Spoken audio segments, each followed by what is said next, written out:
Hi everybody. Hey, welcome to the, I have to say, world-renowned Yerkes Observatory here on Williams Bay on Geneva Lake. And there's a tremendous history here at Yerkes. It's where astrophysics started. It was built in... I don't know that much about the total history of everything. I was asked to come in when Yerkes Observatory was purchased from the University of Chicago by residents around the lake who wanted to save the culture, the history, beauty, and the educational possibilities of Yerkes. So they invited me to come in and put in a welcome garden at the front. And as we were putting in this welcome garden, I talked to Yerkes and the people at Gateway College, Courtney, who's the head of horticulture there, and Tom, who's on the board here, about starting a school of professional gardening.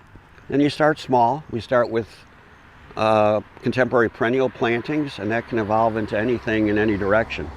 So they were really excited about that. So we created a workshop with students on Friday and Saturday, and the workshop explained, I went through them how I came up with the design, the patterns, chose the plants, created the social relationships with the plants, and also set the context of the planting up so it could be maintained based on the capabilities of care it would get the first, second, or third year.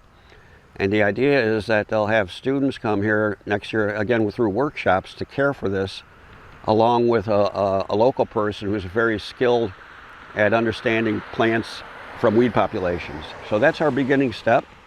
And then simply what I did, I kept things in larger groups because we have a main highway going through Williams Bay, and it would be more visible by car traffic than it would be foot traffic.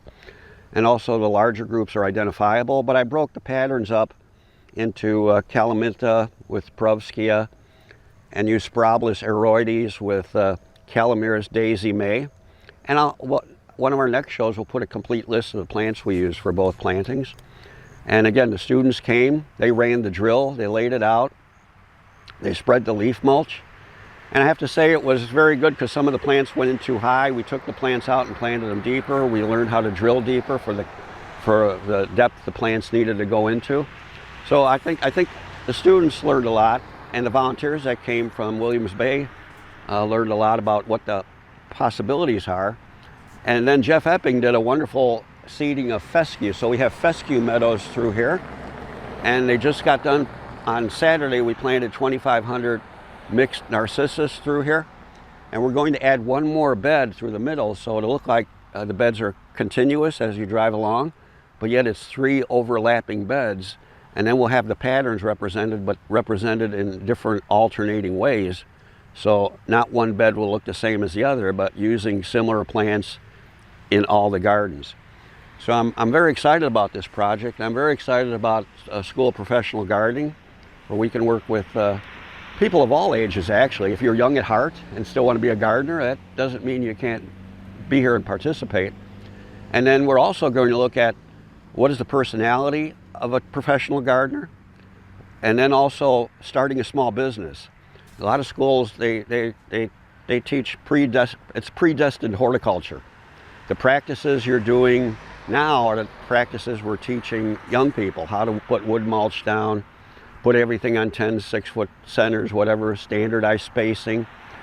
And here we're going to look at no rules.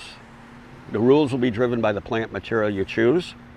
Again, so that's very exciting. And also, when you leave the School of Gardening, you can enter as a professional gardener and maybe make $20 to $24 per hour as a starting rate. So you can earn a living being a professional gardener, and we need those. We need the professional gardeners, especially when we get into a plant-driven future like we're heading into. So thanks everyone. We'll follow up with this in future programs. We'll put a plant list together, and we'll share that with you on one of our next sessions. So thanks for coming to Yerkes, and we'll keep everything updated.